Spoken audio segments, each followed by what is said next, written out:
bilisummaa teenya argachuu barbaanna.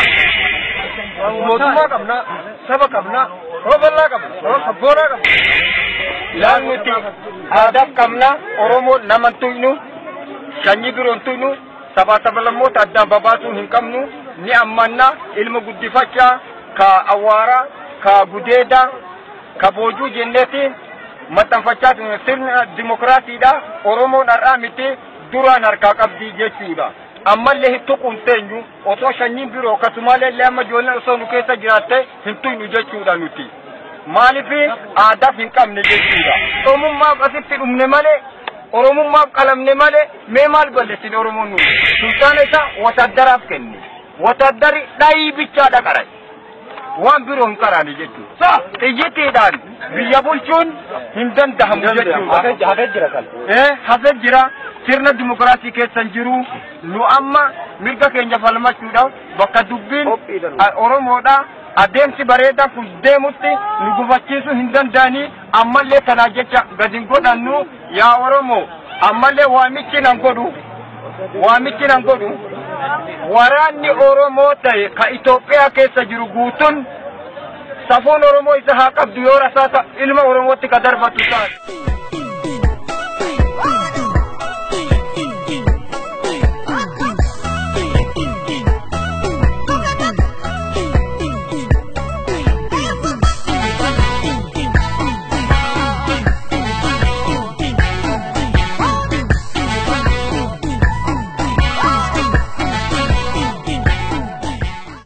Yeroon keessa jirru kun yeroo qabsoon mirga abbaa biyyummaa Oromoo shaffisaan boqonnaa haaraatti tarkaanfataa jiru ta'uun ifa galaadha. Keessattuu qabsoo waggoottan arfan dabran odoo walirraa hin cinne taasifameen jijjiiramni guyyaa guyyaadhaan dhalataa deemaa jiru kun akka uumamu ulaabane. Qabsoon mirga abbaa biyyummaa Oromoo kun boqonnaa haaraa kana akka seenu taasisuu keessatti wareegamni itti kaffalames laayyoo miti. Kana galmee seenaa qabsoo bilisummaa Oromoof ol keenya.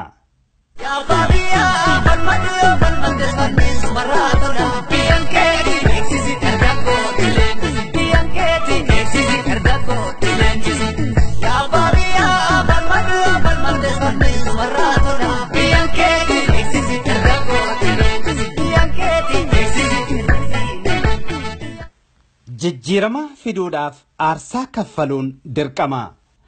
Aarsaan kabaja Oromummaaf kaffalamaa turee fi ammas kaffalamaa jiru uummata Oromoo akka uummata guddeessa tokkootti kan boquu ol qabachiise si'a ta'u diinota isaa immoo boquu gadi cabsee ammallee akka wurxifatan kan taasisedha.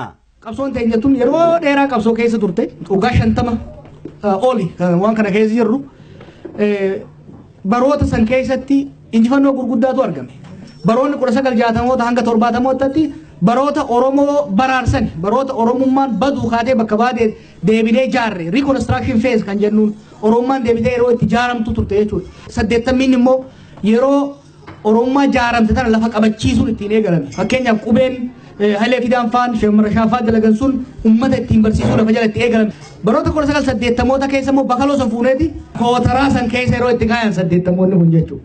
80 irraa 90 yeroo kootaraan sun guddatee sirriitti illee daraarree garuu mul'achuu eegale yeroo keessa. Barri Oromiyaan lafarra kaa'amte, barri qubeen ifatti barsiifamuu eegalte, bara Oromoon as baatee dubbachuu eegalte, barri miidiyaan babal'achuu eegale sun baroota bunni amma maqaa qaballee fiiluu eegale san keessa jechuudha. Baroonni 1990 fi barri 2000 immoo yeroo bunni bishaanis dhabee waan adda addaatiin qaamayuu eegale ture. Bara 2000 fi 2009 irraa eegallee new phase qaama haaree qaama qabsoo haaree qaama xumuraa keessa seenne jechuudha. Kana bakka afuritti adda qoonnee ilaaluu dandeenya. Waan waggoota afran kana keessa dalagaa turre bakka afuritti adda qoonnee ilaaluu dandeenya jechuudha. Barri duraa barri 2013 2012 irraa kaasee gaafa qophii afran qalloo qophii sochii baalee qophii maccaa tuulamaa qopheessuudhaan qophii alibirraadhaa qopheessuudhaan yeroo dalagaa turre sunitti yeroo buna qaamee kana bishaan xiqqootti facaafnee ol wayyeessu turre. Revival jennaan rationalist revival nationalist revival kan jennuun yeroo itti buna qaamee san biqiltuu qaamee san osoo jiru daraare guddaa garuu qaama weegalee ture jechuudha. Sababa qabsoo keessatti dongorri adda addaa hojjeteef sababa adda addaatiin. Sanirra yeroo bishaan itti facaafneetti ol wayyeessuu eegalle. Sanitti aansee yeroo hedduu mirqaansuu eegalee ture jechuudha. Yeroon kunis yoo yaadattan leekcharri kennaa ture waa'ee collective self esteem. Uummanni Oromoo baroota san keessatti yeroo taaziyaas yoo dhayite mana cidhaas yoo dhayite bakka hunda ugaa dhayite waan itti dhageessu Oromoon kana godhuu hin dandeessu. Oromoon kana fiduu hin dandeessu. Oromoon waliin taatu, Oromoon wal nyaatte, Oromoon wal jibbite, dhaabni kun wal diige, abalu buusan, abalu rarraasan sababa itti jedhamu ture jechuudha. Yeroon sun yeroon Oromoon qalbiin cabte turte jechuudha. Kanaaf duula Oromoo faristii wanni godhaa turre maali? Qalbii caba Oromoo san wal'aanurra turre jechuudha. Maaliif uummanni tokko qalbiin isaa cabnaan walirratti hamilee qabaachuu baannaan walirratti abdachuu baannaan wal amanuu baannaan akka mataa ifiitti illee waa dalaguu hin danda'u akka walootitti illee waa dalaguu hin danda'u. Waggoota dheeraa kan lakkoofsisee qabsoon mirga abbaa biyyummaa Oromoo takka dhaamaa takka akka biliqqee birraa mul'ataa deemuun diinota keenyaaf carraa ta'ee ture. Kunis sirriitti nurratti akka goobanii gabbatanii nurra bubbulan isaan taasise. Kanarraa ka'uunis qabsoo Oromoo dadhabsiifneerraa Oromoon gonkumaa walii hin galu ifatti akka jedhan isaan taasise.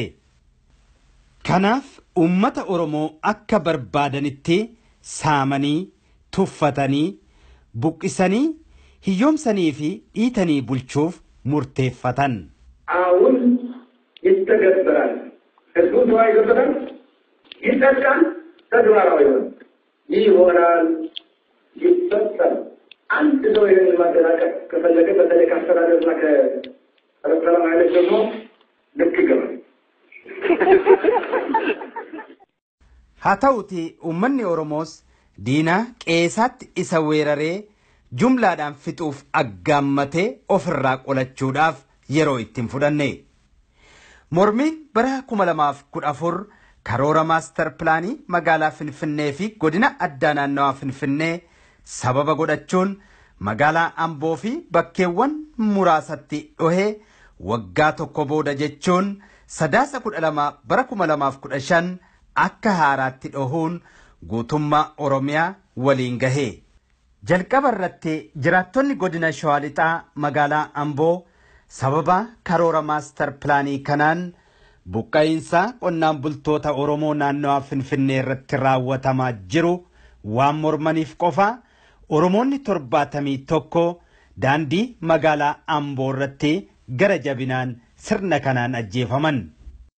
Dhiigni hanguma dhangala'u dhiiga danfisaa akkuma jedhamu aarsaa kabajaa mirga abbaa biyyummaa Oromootiif isaan kaffalan walitti yaa'ee wal qabatee damboobee dambidooloo hanga awwadaayitti baalee roobee hanga kamiseetti bulee horaa hanga mattuu elubbaa booraatti arsii asaasaatii hanga naqamteetti walumaa gala guutummaa Oromiyaatti belbelee diina Oromoo hundeerraa raasee boqonnaa haaraa kana saaqee.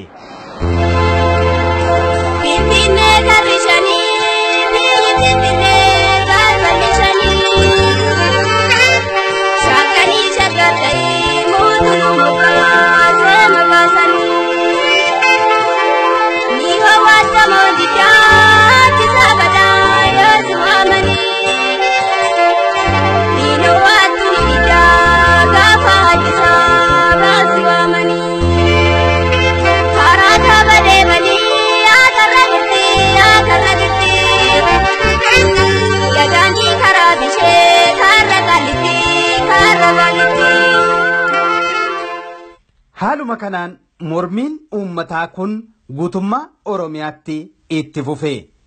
Mootummaan Itoophiyaa olaantummaa murna saba bicuu Tigraay adda bilisummaa uummata Tigraayin durfamtu labsii yeroo hatattamaa baastee Oromiyaa fi uummata Oromoo afaan qawween jilbeeffachiisuudhaaf yaalte.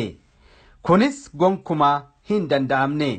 Sababiinsaas qeerroon Oromoo gootummaa abbootii isaaniirraa dhaalaniin sodaa injifachuu isaaniiti.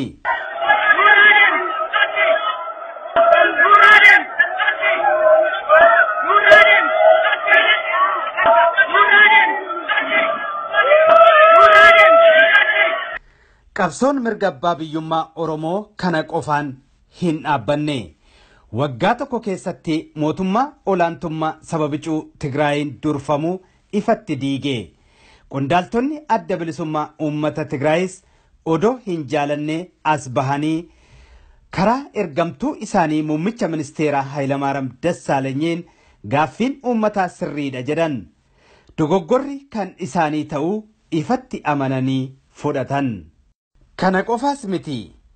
Seenaa biyyattii kana keessatti ta'ee kan hin beekneen waggaa tokko keessatti sochii uummataatiin caasaan mootummaa federaalaa fi naannoo Oromiyaa guutummaatti diigame.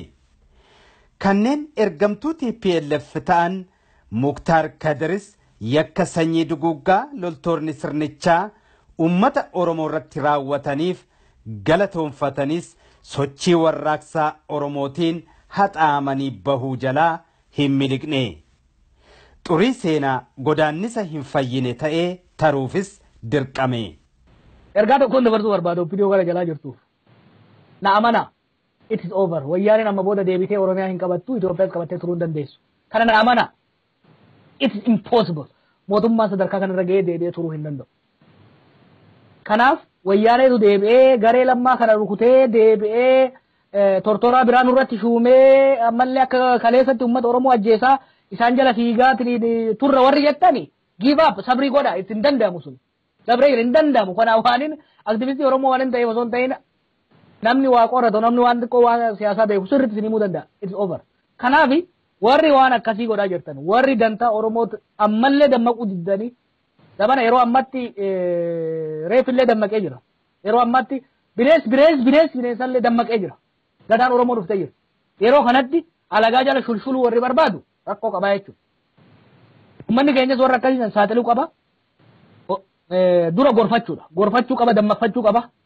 Kadir immoo saaxiluu fi ofirraa dha'uu danda'uudha qaba. Warri akkasitti keessattuu immoo dabranii gara uummata keenya ajjeesuu maalitti kan deeman yoo kan jiraatan taate rakkoo isaanirra mudatuuf isaantu itti gaafatama. Kanaaf namni yeroo ammatti caasaa Oromiyaa keessa jiraatee hoggansa dhaggeeffachuu didee durillee gubbarraa nu ajajan maali nu jechaa jira amma laal waan isin gootu amboot naannoo shawaa lixatti maal goote warra bulchaa aanaa hunda yaamte waraana meeqa barbaaddan jedhanii maaliif kana godhan jedhan beeyta heera keessatti yoo nu gargaaraa jee mootummaan jee malee mootummaan naannoo jee malee mootummaan wanni waraanni federaalaa seenuu hin danda'u waan jedhuufi waraana meeqa isinii ergina jedhanii wanni hubachuu qabanii waraanni Oromiyaa keessa akka seenu kan affeeruu danda'u mootummaa sadarkaa naannoo qofa malee bulchaan aanaa hin danda'u. Poolisoonni Oromiyaa kana beeka. Bulchaan aanaa, bulchaan godina waraana seenaa jechuu hin danda'u. Aangoo gonkumaa hin qabu waan akkana gochuudha. Waraana aanaa takka keessaa taatu, qabalee takka keessaa taatu akka seenu kan affeeruu danda'u, kan ayyamuu fi danda'u mootummaa naannoo Oromiyaa mootummaa lammaa qofa. Kana sirriitti hubachuu, sirriitti qabachuudha barbaachisa.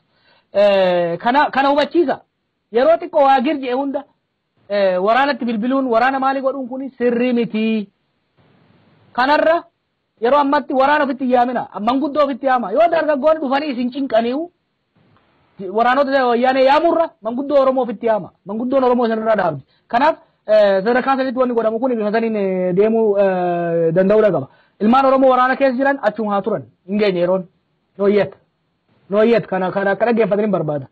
Yeroon makalaakaa keessa waraanni Oromoo jiru achuma turuu qaba. Kun namoota hedduu gammachiisuu dhabuu danda'a. But remember tarsiimoodhaan masakamna malee dubbiin silleetiin malee simmeetiin miti poolisichi gaafannee sun. Nooyyet waraana kana amma diiguun hin barbaachisu. Maaliif waraanni Oromoo keessa ba'uu eegala waraanni kun diigame. Kanaaf ammatti wanni barbaachisu waraana keenya achi keessa obsu odeeffannoo dabarsu ummata keenya akka ajjeefne jara kaanillee dhoorguu ofillee ajjeesuu dhiisudha. Malee sadarkaan jara irratti illee garagalfatu hin geenye sadarkaan keessaa dheessullee hin geenye hin dheessina waraana keessa. Keessaa hin dheessina nam beeka waamicha akka adda addaa akka dhiyaatu waraana keessaa bayaa maali garam deemta waraana keessani isintu jaare biyya teessani gadaan Oromoon yeroo diinni itti ka'e hunda biyyaa dheessu yeroo diinni itti ka'e hunda institution hunda keessaa dheessu dabree jira dheessuu hin qabu institution san dhuunfachuudha kaayyoon keenya kaayyoon qabsoo Oromoo tarsiimoon qabsoo Oromoo dhuunfachuudha paarlamaa keessa isin dheessina dhuunfadha ihaadee keessa isin dheessina dhuunfadha waraana keessa isin dheessina dhuunfadha federal police keessa isin dheessina dhuunfadha eenyu wayyaaneen eessaa dhuftee keessaan wariitu ihaadee ka wayyaanee miti yaa isaantu jaarrate ittiin nu gabroomsuuf ittiin nu bilisoomsuuf itti fayyadamuu danda'uu qabna makalaakayaan ittiin nu cunqursuuf itti fayyadamaa jiran ittiin of bilisoomsuudhaaf itti fayyadamuu danda'uu qabna poolisiin federaalaa ummata keenya ittiin cunqursuudhaaf jaarratan ittiin of bilisoomsuudhaaf itti fayyadamuu danda'uu qabna kanaaf namni keenya waraana keessa jiru dheessuu hin qabu keessa bahuu hin qabu achi keessa wal gurmeessuu wal quba qabaachuu obsuu amata 26 obsitanii maal ji'a muraasa obsuun nama dhibu kanaaf achi keessa turuu barbaachisa malee keessaa dheessuun hin barbaachisu gara kanarratti dajane. Gadaan yakkaa Muktaar Kadirii fi fakkaattota isaas xurii seenaa godaannisa hin fayyine ta'ee darbuuf dirqame. Itti aansuudhaan hooggantoonni qaroo fi mil'uu haaraa qaban haaromsaan as bahan.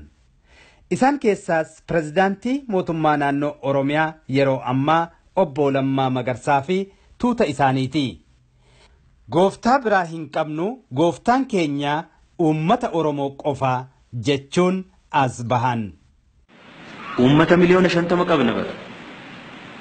Kana qabannee ani maaliif akka mogoleen nula maaliif akka sodaan maaliif golatti deebinee mataa gadi qabannee wannoo taanu gumgumnu naan galu. Akka waan badaa tokkotti akka waan bineensaatti akka ati waan biraa taateetti ilaalamuu jalqabee jira. No. Kanaaf miti kan nuti qabsoofnu. Yeroo kamiyyuu waltajjii kamirrattiyyuu ifa baanee dubbachuun barbaachisaadha. Nurra jiraata. Nu yoo nuun dubbanne eenyu dubbata. Nuyi bakka bu'aa uummata kanaati erga jenne uummata kanaaf eenyu yoo nu hin dubbanne. Dargiin kana sii godheeti nuti kana sii godhe. Hayila Sillaaseen akkasii miidheeti nuti kana sii godhe ittiin jenne ittiin nagaduu dandeenyu shaqanni akkasiin harkan jiru harka. Yoo akka dhaaba siyaasaatti akka dhaaba biyya bushuutti of madaalataan tokko tokko gooftaa mataasaa uummatee gooftaan biraatoo jiru gooftaatti sagadatu ofii uummatee itti sagadutu jira dhuguma rakkoo dhaaba keenyaa ture moo miti rakkoo keenya ture gaafa gooftaa ofii uummatu immoo bakka deemutti gara deemutti mogoleellaa filannoo biraan qabnu warri gamaaf gamana ilaalloo jiran gooftaan keenya uummata naannoo keenyaati. Gooftaa biraan qabnu gooftaa biraaf sagaduun nurra hin jiraatu. Barcumarra taa'uu nawwina. Barcumarra taa'uu maqaa miti. Barcumarra teenya sanarratti hojii barcumni sun barbaadu hojjenne yoo argamuu baanne murtii barcumni sun barbaadu murteessine argamuu yoo barbaanne yoo hin dandeenye maqaaf barcumarra taa'uun gatii hin qabu.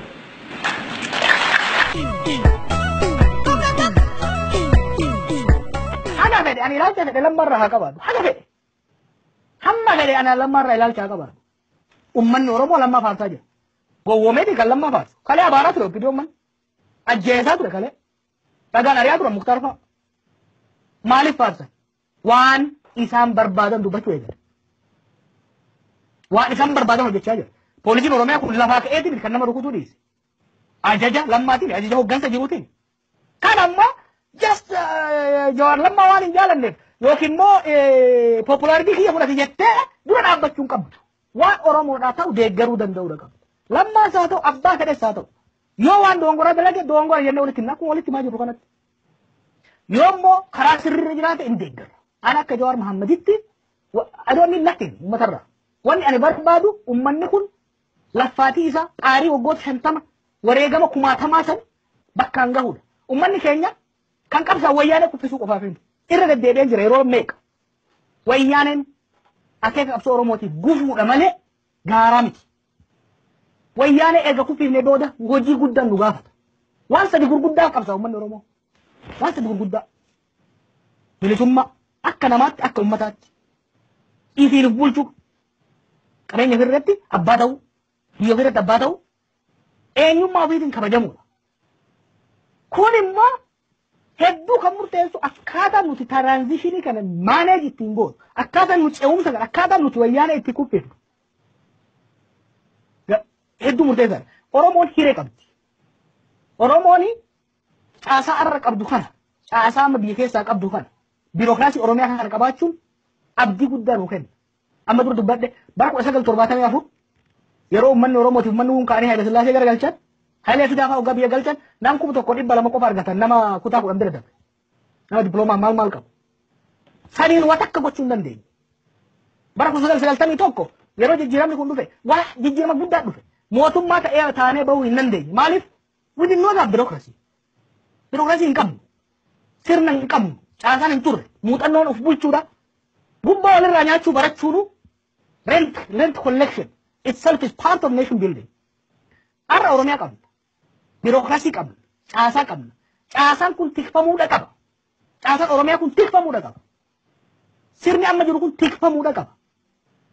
Eejensi yoo akkam hammaate namootatu keessa jijjiiramuu qaba malee sirni amma qabnu kun tikfamuudha qaba. Sirna kana tiksuudhaaf akkaataan wayyaanee ittiin kuffifnu karaa isiin barbaadden osoo hin taane karaa nuti barbaanne. Seenaa dhaabbata dimokiraasummaa uummata Oromoo keessatti pirezidaantiin naannichaa fi durataan dhaabichaa uummata Oromoo biratti fudhatama argatee faarfame gonkumaa hin jiru. Sababiin isaas uummanni Oromoo shakkii dhaaba kanarraa qabuuni.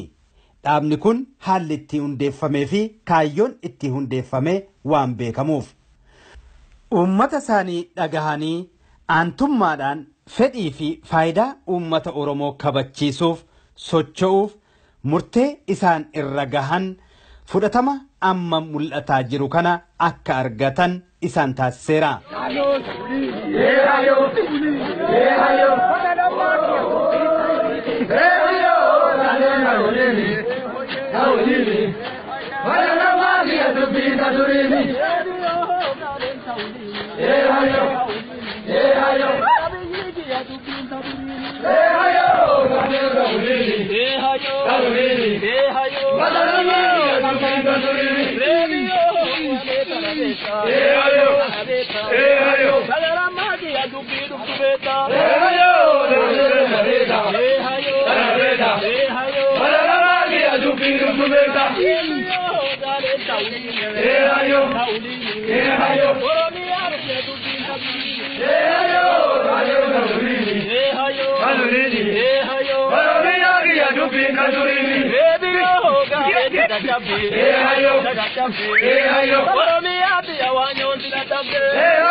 Har'a Oromiyaanis taatee Itoophiyaan karaa qaxxaamuraa irratti argamti. Diinni uummata Oromoo wayyaaneen gama hundaan yakka sanyii duguuggaa uummata Oromoo irratti labsee jira. Oromiyaa nagaa dhorkatee olaantummaa isaa deeffachuudhaaf ergamtoota akka Abdiillee bulchaa mootummaa naannoo Somaalee qacaratee ajjeechaa jumlaa jenosaayidii uummata keenya irratti raawwataa jira. Yakki sanyii duguuggaa uummata keenya calanqoo hawwii guddinaa fi bordoddee akkasumas baalee saawwanaa booranaa fi gujii irratti raawwatamee fi raawwatamaa jirus kanuma dhugoomsa. Kana qofaas miti loltoonni agaazii kan waggaa dabree uummata keenya 4,000 ol ajjeesan hanqannaan baatiiwwan darban kana keessa Shaashamannee fi Amboo irratti raawwatanis kan dagatamu miti. Ajjeechaa jumlaa uummata Amboo irratti raawwatameefis mataan adda bilisummaa uummata Tigraay Dabratsiyoon Gabra Maariyaam ifatti loltoota agaazii galatoonfateera.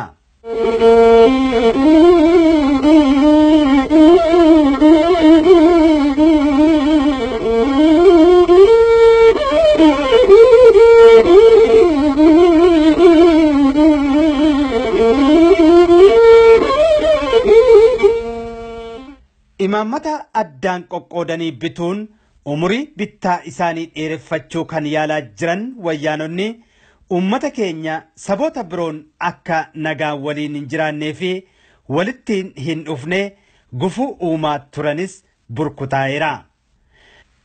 Walitti dhufeenya uummattoota gurguddoo biyyattii uummata Oromoo fi Amaaraa maqaa Oromaraa jedhuun tibbana as bahee guddina qabsoo Oromootiif bu'aa guddaa gumaacheera.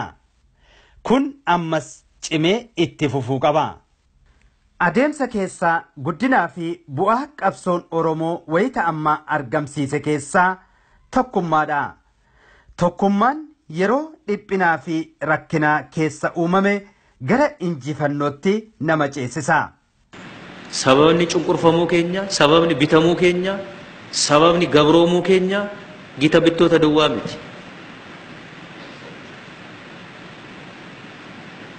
Sababni inni guddaan kanaaf saaxilamummaa keenya. Saaxilamummaan keenya maali?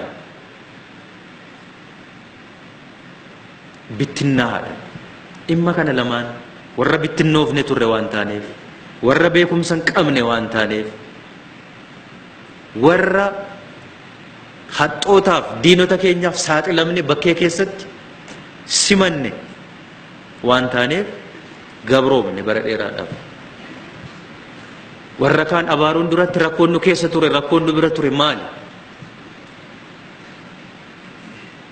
Nutu diina keenyaaf of saaxile. Kanaaf umuriin gabrummaa nurra oolte kan bulte, nurratti biqilee kan daraare. Kanaaf waa hundaa ol har'as chaalenji kan nu godhaa jiru gurmaa'u.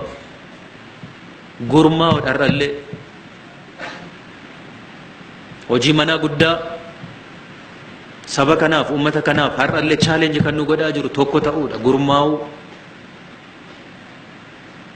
maqaaf gurmaa'u otoo hin ta'in lapheedhaan gurmaa'u walitti lapheedhaan onneedhaan sammuudhaan walitti gurmaa'u kanniisni bineensa keessaa yookiin wanni keessa maaliif sanyii titiisaati miti kannis maaliif dinqisiifatamti gurmuu waan qabduuf waan gurmoofteef gurmuu sana keessa mootii jira gurmuu qabdi mootii qabdi damma mi'aa dammeessiti gurmuu waan qabduuf kanniisni bittinnoofte maali titiisa abbaan barbaade ofirraa xaatu titiisa faayidaan qaba yeroo hunda tokko ta'uun gurmaa'uun barbaachisaa isiniif yoo seenaa saba kanaa seenaa uummata Oromoo seenaa naannoo keenya jijjiirroo ta'e kun barbaachisaadha.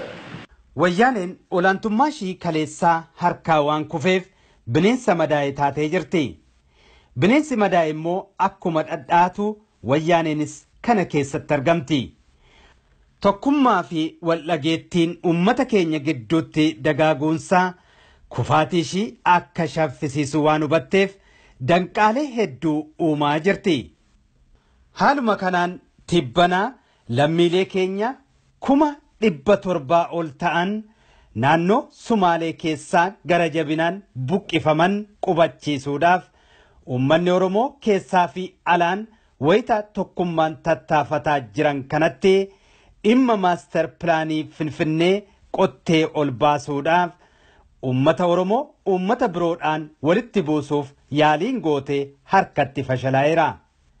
Seenaa addunyaa keessatti uummanni miiliyoona tokkotti siquu wayita akkaataa kanaan buqqifamu mootummaan hin dubbanne yoo jiraate mootummaa wayyaanee qofa. Uummanni miiliyoona tokkotti siquu wayita buqqa'u adda bilisummaa uummata Tigraay fi ergamtuun isaanii Hayilamaariyaam Dassaaleeny gargaaruun hafnaan kanarratti odoo waa hin dubbatiin diinummaa uummata Oromoof qaban ifatti mirkaneessaniiru. Gochaan wayyaanotaa kun kan isaan aarsee miseensonni paarlaamaa Itoophiyaa Oromiyaa bakka bu'anii fi keessattuu qondaaltonni mootummaa naannoo Oromiyaa kaardii maaster pilaanii Finfinnee tibbana wayyaaneen luqqifattee marii paarlaamaaf waamtes kanuma kanaan harkatti fashaleessani. Mormii haqaa waan ta'eef injifatanii. Kanamma guyyoottan darban keessa ibsamaa jirus kan mootummaan naannoo Oromiyaa biratti fudhatama hin qabne seeronni amma yoonaa dhimma daangaa Finfinnee faana wal qabatanii bahan seera guutanii hin baane. Bulchiinsi mootummaa naannoo Oromiyaa jecha tokkoyyuu keessaa hin qabu. Kanaaf bara 1986 daangaa Finfinnee jedhamee kan kaa'ame sun kan fedhii fi faayidaa uummata Oromoo kabachiisne eeyyamummaa uummata Oromoo kan keessatti hin calaqqisiisne akkasumas uwwisa heeraaf seeraa tokkollee kan hin qabne akka fedhanitti daangaa asifachi safaranii kaa'anidha jecha. Gosti akka gosaatti buqqa'ee biyya kana keessatti iddoo adda addaatti akka inni faca'u dhiibamee akka inni bahu taasifameeti kan ture. Eenyummaan Oromoos fi Oromummaa magaalaa kana keessatti akka badu akka hundee hin qaban mallattooleen Oromummaa agarsiisan akka hin jiraanne eenyummaan Oromoo akka as keessaa buqqa'u shira bal'aadhaan taasifamaa ture. Qabsoo gaggeeffameen naannoo ta'uunsaa fi qaama mootummaa naannoo Oromiyaa ta'e garuu ammas karaa guutuu ta'een deebiin arganne mirga ofiin of bulchuu uummata magaalaa Finfinnee uwwisaa jedhuu fi teessoo mootummaa federaalaa jedhuun akka akkasumatti itti fufu taasifameera jechaadha. Mirgi naannoo ta'uusaa sun hafee bulchiinsa ta'e akka itti fufu taasifameera jechaadha. Oromoo uummatni irratti raawwatamu sun tokkoyyuu irratti mari'atee hin beeku. Marii malee humnaan uummata naannoo kana jiru suukaneessuudhaan irratti raawwatamaa ture. Gandi kan banamu, caasaan magaalaa kan banamu humnaan kan ture jechaadha. Lafti beenyaa qonnaan bulaa maqaadhaaf itti darbatamee kan irraa fudhatamaa ture humnaan irraa fudhatamaa ture. Kanaafuu uummanni keenyas pilaanii tokko irratti mari'atee hin beeku. Ilmaan Oromoo warra saddeettinee walmattoota harkaa miila hiitee maal faayidaa addaatiin nuuna witee waa'ee keenu galee dubbaduu hin finne inni siin jola'uu warra saddeettinee.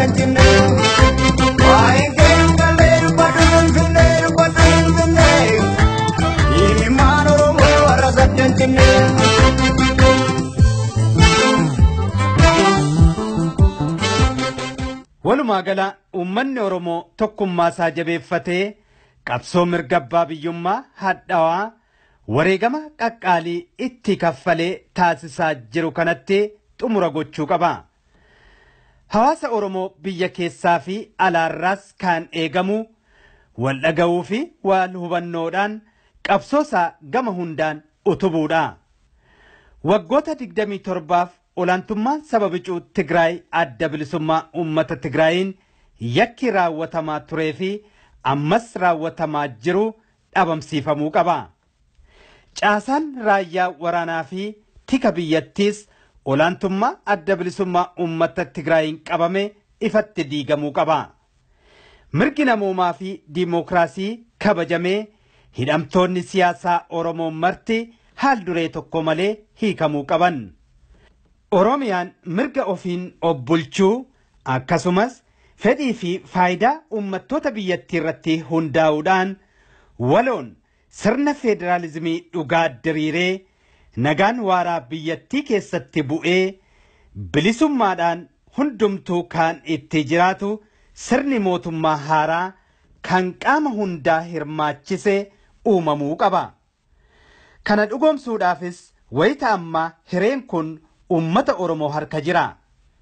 Kun ijibbaata xumura qabsoo mirga abbaa biyyummaati. Kanaaf akkuma wallisaan jedhe saaqisaan qaa jechuun sagantaa kana xumurra. Imaan dubbiin meewwanti abbaata faada kee waan siimu. Namni mana tokko gamtaadha xiyyaaru isaa waliin saamu. Adiisa kuffisee isa kuffisee yoo lafaa waggeessan. Biyya keenya irratti gabrummaa daraaree bilisummaa eessan. Saaqi saaqaa, saaqi saaqaa, saaqi. Saaqi saaqaa, saaqi saaqaa, saaqi.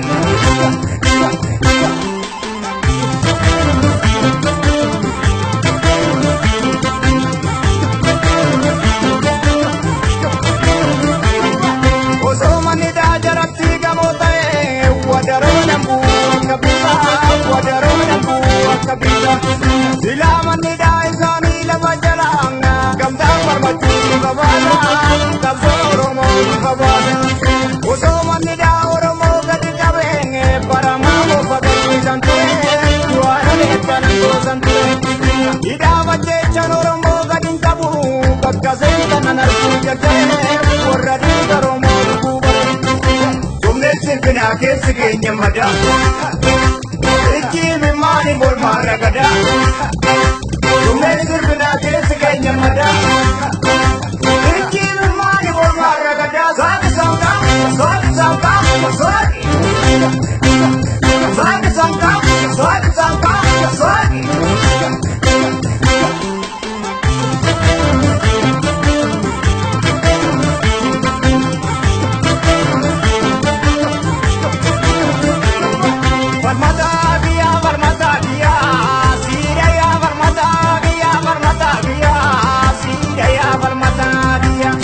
Dandai male, dimmi sabana marra kusu barmata giya, yo duanu ekaranga tiya. Barmato dago, sini daya barmato dago, sini daya barmato dago. Yo dua male, mana ida tina bani barmato dago, ikar bukit dago. Asikin kabu manida Grimni intiru tesum intiru da peda Kana wallale geriyo bani falmata Sabao birti basalo kugen muhilatan Umne sirbina kesi kenya mada Rijimi mani bol maragada Umne sirbina kesi kenya mada Rijimi mani bol maragada Saaki saaka, saaki saaka, saaki. Saaki saaka, saaki saaka, saaki.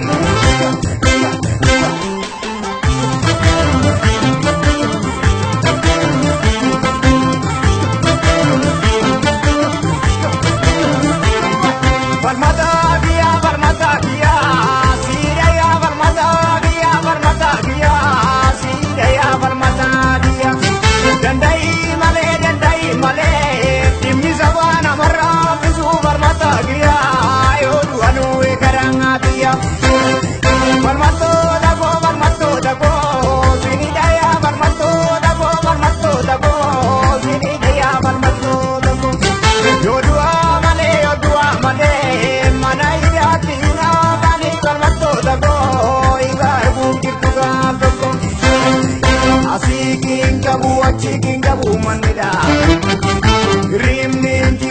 sumni jiruudha fida.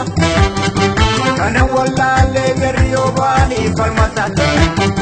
Saba ofiitti maarsaa lubbuu kennuu filatan. Sumneessi binaa keessa keenya madaa.